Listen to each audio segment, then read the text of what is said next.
Coconut oil ಮಾಡ್ಬೋದು. ನೀವು ತೆಂಗಿನಕಾಯಿಯನ್ನು ಹಸಿ ತೆಂಗಿನಕಾಯಿಯನ್ನು ತಂದು ಸರಿ ಕರೆದು ಅದನ್ನು ಕಡೆದು ಅದರಿಂದ ಹಾಲು ತೆಗೀರಿ, ತೆಂಗಿನ ಹಾಲು. ಆ ತೆಂಗಿನ ಎಣ್ಣೆಯಲ್ಲಿ ಒಂದು ದೊಡ್ಡ ಪ್ರಾಬ್ಲಮ್ ಉಂಟು. ಏನು ಅಂದರೆ, ಸಾಮಾನ್ಯವಾಗಿ ನಾವು ಕೊಬ್ಬರಿಯನ್ನು ಬೇಯಿಸಿ ಬಿಸಿ ಮಾಡಿ ಎಣ್ಣೆ ತೆಗಿತೇವೆ. ಹಾಗೆ ಎಣ್ಣೆ ತೆಗೆದ್ರೆ ಅದರ ಶೆಲ್ಫ್ ಲೈಫ್ ಉಳಿಯುವುದಿಲ್ಲ, ತುಂಬ ಸಮಯ ಅದನ್ನು ಇಡ್ಲಿಕ್ಕೆ ಆಗೋದಿಲ್ಲ. ಸ್ವಲ್ಪ ಸಮಯ ಇಟ್ಟರೆ ಒಂದು 2 ವಾರದ ನಂತರ ಅದು ವಾಸನೆ ಬರ್ತದೆ, ರ್ಯಾನ್ಸಿಡ್ ಆಗ್ತದೆ, ಆವಾಗ ಟ್ರಾನ್ಸ್ ಫ್ಯಾಟಿ ಆಸಿಡ್ ಆಗ್ತದೆ, ಅದು ಹಾಳು.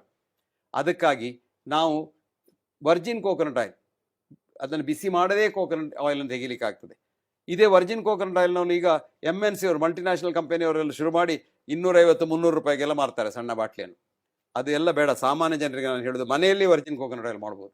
ನೀವು ತೆಂಗಿನಕಾಯಿಯನ್ನು ಹಸಿ ತೆಂಗಿನಕಾಯಿಯನ್ನು ತಂದು ಸರಿ ಕರೆದು ಅದನ್ನು ಕಡೆದು ಅದರಿಂದ ಹಾಲು ತೆಗೀರಿ, ತೆಂಗಿನ ಹಾಲು.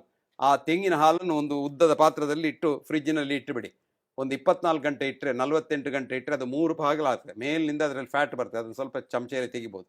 ಮತ್ತು ನಡುವಿನಲ್ಲಿ ನೀರಿನ ಹಾಗೆ ದೊಡ್ಡ ಭಾಗ, ಅದನ್ನು ಖಾಲಿ ತೆಗೆದ್ರೆ ಅದು ವರ್ಜಿನ್ ಕೋಕೋನಟ್. ಅದನ್ನು 1 ವರ್ಷ ಇಡ್ಬೋದು, 2 ವರ್ಷ ಇಡ್ಬೋದು, ಏನು ಹಾಳಾಗೋದಿಲ್ಲ.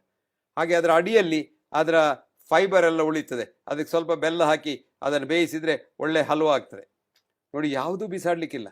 ಹಾಗಾಗಿ ನೀವು ಮನೆಯಲ್ಲೇ, ನಿಮ್ಮ ಹತ್ರ ಹಣ ಹೆಚ್ಚಿಲ್ಲದಿದ್ದರೆ ಅಂಗಡಿಯಲ್ಲಿ ಹೋಗಿ ಮಲ್ಟಿನ್ಯಾಷನಲ್ ಅವರು ಕೋಕೋನಟ್ ಬೆಳೆದರೆ ನೀವು ಮನೆಯಲ್ಲೇ ಮಾಡ್ಬೋದು.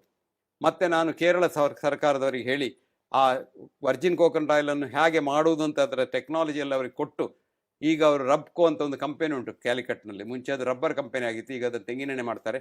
ಈ ರಬ್ಕೋ ವರ್ಜಿನ್ ಕೋಕೋನಟ್ ಆಯಿಲ್ ಅಮೆರಿಕದಲ್ಲಿ ದೊಡ್ಡ ಪ್ರಮಾಣದಲ್ಲಿ ಮಾರಾಟವಾಗ್ತಾ ಇದೆ. ಈಗ ಅಮೆರಿಕದಲ್ಲಿ ತೆಂಗಿನ ಎಣ್ಣೆ ಆಹಾರ, ತೆಂಗಿನ ನೀರು, ಎಳೆನೀರು ಕುಡಿಲಿಕ್ಕೆ ಈಗ ಯಾರು ಅಲ್ಲಿ ಬಾಟ್ಲಿಯದನ್ನು ಕುಡಿಯೋದಿಲ್ಲ, ಎಲ್ಲ ತೆಂಗಿನ ನೀರು ಕುಡಿಯೋದು. ತೆಂಗಿನ ಹಾಲಿನಲ್ಲಿ ಅವರು ಕಾರ್ನ್ಫ್ಲೇಕ್ಸ್ ತಿನ್ನೋದು, ದನದ ಹಾಲಿನಲ್ಲೆಲ್ಲ. ತೆಂಗಿನ ಎಲ್ಲ ವಿಷಯ, ತೆಂಗಿನ ಎಣ್ಣೆಗೆ ಆಹಾರ ಎಲ್ಲವನ್ನು ತೆಂಗಿನ ಎಣ್ಣೆ. ಅಲ್ಲಿ ಒಂದು ದೊಡ್ಡ ಕಂಪನಿ ಉಂಟು, ಕಾಸ್ಕೋ ಅಂತ. ಅವರು ದೊಡ್ಡ ಆಹಾರ ಸಪ್ಲೈ ಮಾಡುವ ಕಂಪನಿಯವರು. ಅವರ ಹೆಡ್ ಆಫೀಸ್ನಲ್ಲಿ ಅರ್ಧ ಬಿಲ್ಡಿಂಗ್ಗೆ ಕೋಕೋನಟ್ ಬಿಲ್ಡಿಂಗ್ ಅಂತ, ಖಾಲಿ ತೆಂಗಿನಕಾಯಿ ಮಾತ್ರ ಅಲ್ಲಿ ಇರೋದು. ಇದೆಲ್ಲ ನನಗೆ ತುಂಬ ಸಂತೋಷ ತಂದಿದೆ. ಯಾಕೆಂದರೆ 50 ವರ್ಷದ ಸತತ ಪ್ರಯತ್ನದಲ್ಲಿ ಇದು ನನಗೆ ಈ ಸಂತೋಷ ಆಗಿದೆ. ನಾನು 50 ವರ್ಷದ ಹಿಂದೆ ಒಂದು ಆರ್ಟಿಕಲ್ ಬರೆದಿದ್ದೆ, ತೆಂಗಿನ ಎಣ್ಣೆಗೆ ಗ್ರಹಚಾರ ಅಂತ ಕನ್ನಡದಲ್ಲಿ. ಮತ್ತು ಒಂದು mother's milk and coconut oil are identical ಅಂತ ಬರೆದಿದ್ದೆ.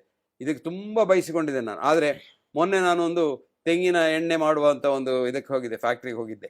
ಅಲ್ಲಿ ಅವರು ನನ್ನ 68ನೇ ಇಸ್ವಿಯಲ್ಲಿ 60ನೇ ಇಸ್ವಿಯಲ್ಲಿ 62ನೇ ಇಸ್ವಿಯಲ್ಲಿ ನಾನು ಬರೆದ ಆರ್ಟಿಕಲನ್ನು ಅದನ್ನು ದೊಡ್ಡ ಬ್ಲೋಔಟ್ ಮಾಡಿ, ದೊಡ್ಡ ಫೋಟೋ ಮಾಡಿ, ಅದಕ್ಕೆಲ್ಲ ಮಾಲೆ ಹಾಕಿ ಅದರ ಅಡಿಯಲ್ಲಿ ದೀಪ ಇಡ್ತಾರೆ.